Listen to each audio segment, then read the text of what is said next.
তেলাওয়াত বন্ধ হবে। প্রত্যেকের সময় কয় মিনিট? জোরে কথা কন না ভাই। 10 মিনিট সময়, 10 মিনিট সময়ের মধ্যে তেলাওয়াত করবে। বিচারকরা নাম্বার দিবে।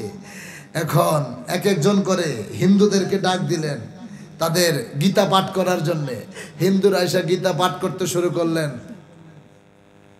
হতারণীন্দ্র হতারণীন্দ্র মহাশরীন্দ্র অল্লে জাষ্টং জাষ্টং হররং হররং লাইলং ইল্লং যা আছে মানে তাদের কিতাবে পড়তে শুরু করছে। 10 মিনিট রেড বাটনে টিপ দিছে, পড়া বন্ধ। খ্রিস্টানদেরকে ডাক দিছে বাইবেল থেকে পড়ার জন্য, 10 মিনিট পড়ছে, পড়া বন্ধ।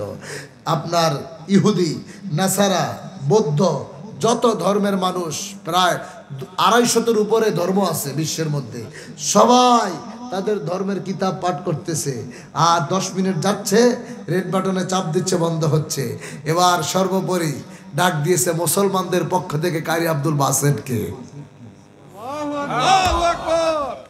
ইনার তেলাওয়াত যারা শুনছেন, বিশেষ করে যুবক ভাইয়েরা যারা ইউটিউব ফেসবুক চালায় জানে, ইনার তেলাওয়াত করতে দিলে উনি তেলাওয়াত শুরু করার আগে বিসমিল্লাহ কইতে কইতে 2 মিনিট 3 মিনিট গায়ে লাগে। মানে দম নিচ্ছে, আবার তার দম নিতেই লাগে 1 মিনিট 1.5 মিনিট। তো ওনাকে যখন সময় দিয়েছে 10 মিনিট, উনি আল্লাহর কোরআনের সূরা আর রহমানকেই ধরছে। সত্য ঘটনা। উনি যখন স্টেজে দাঁড়িয়ে প্রথম শুধু বিসমিল্লাহ বলছে, আউযুবিল্লাহ বইলে একটা টান মারছে। টান মারার পরে খালি নিঃশ্বাস নিচ্ছে। বিচারকরা কয়, আর সবাই বলতেছে মুসলমান বেটা বলো। ও চুপ করে থাইকে এই তো সময় সব খায়া বলাইতেছে। 10 মিনিট টাইম, ও তো মাত্র শুরু করলো বিসমিল্লাহ, আর তো কিছুই বলতেছে না। আল্লাহর বান্দা মুসলমানদের পক্ষে আল্লাহর কোরআন তেলাওয়াত যখন শুরু করছে, সূরা আর রহমান থেকে একটা আয়াত টান দিছে।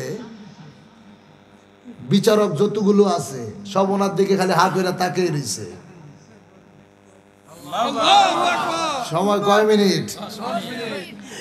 উনি পড়া শুরু করছে, খলাকাল ইনসানা মিন সালসালিন কাল ফাখখার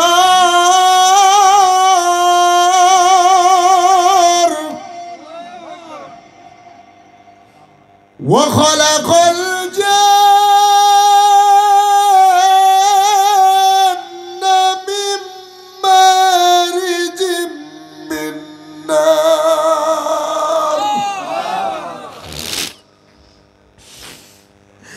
فبأي آلاء ربكما تكذبان।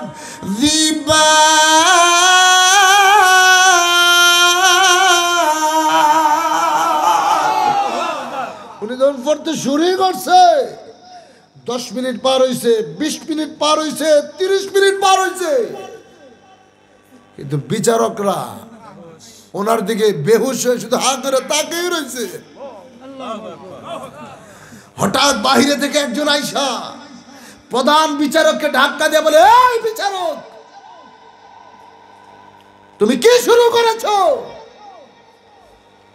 ওনাকে যখন ধাক্কা মারছে উনি লাফ দিয়ে উঠছে, কি হয়েছে, কি হয়েছে? তুমি কি বিচার করতে বসেছো? কেন? সকল ধর্মের লোকদের 10 মিনিট করে সময় দেওয়ার কথা, তুমি সবাইকে 10 মিনিট করে সময় দিয়েছো। মুসলমানদের পক্ষে যিনি তেলাওয়াত করতেছে, তুমি কি তোমার ঘড়ির দিকে তাকিয়েছো? কেন? 30 মিনিট পার হয়ে 35 মিনিট চলছে। তুমি ঘুষ খেয়েছো। বিচারক চোখের পানি ছেড়ে দিয়েছে। আল্লাহর, আমার স্রষ্টার কসম, ও যখন তেলাওয়াত শুরু করছে আমি ওর দিকে শুধু তাকিয়েছিলাম। এরপরে এই যে 35 মিনিট 40 মিনিট সময় কিসের ভিতরে দিয়ে গেছে আমার কোনো হুঁশ নাই, আমার কোনো সেন্স নাই। আমার ভিতরে কোনো হুঁশ ছিল না। তোমাদের শিক্ষা, তোমাদের আইন কি বলে? পাগলের কি কোনো বিচার আছে? আমি তো পাগল হয়ে গেছি, আমি মাতাল হয়ে গেছি, আমার ভিতরে কোনো হুঁশ ছিল না। তার নামে আমেরিকার কোর্টে জাজ করে তার নামে বিচার দেওয়া হলো। সে কেন সকল ধর্মকে ছোট করেছে, সবাইকে 10 মিনিট টাইম দিয়েছে। মুসলমানদের পক্ষে কারি আব্দুল বাসেতকে কেন 40 মিনিট টাইম দিল? তাকে যখন জাস্টিস যখন কোর্টে উঠানো হয়েছে, তাকে জিজ্ঞেস করেছিল তোমার কি কিছু বলার আছে? তিনি বলেছিলেন, জাস্টিস আমার একটাই কথা, আপনার আইন কি বলে কোনো পাগলের কি বিচার হয়? না,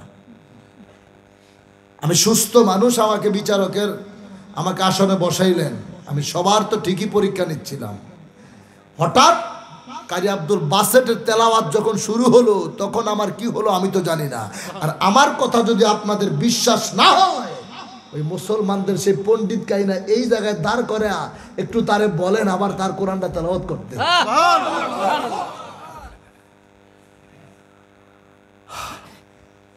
তাকে একটু বলেন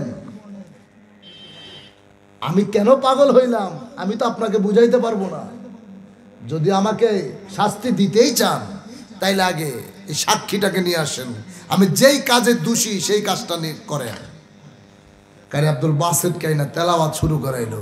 পুরা কোর্টে জাস্টিসের সামনে হাজার হাজার মানুষ পাগলের মতো দফাইতে শুরু করছে। আল্লাহু আকবার। এটা আল্লাহর কোরআনের ক্ষমতা। কোরআন কার বাণী? জোরে বলেন কার বাণী?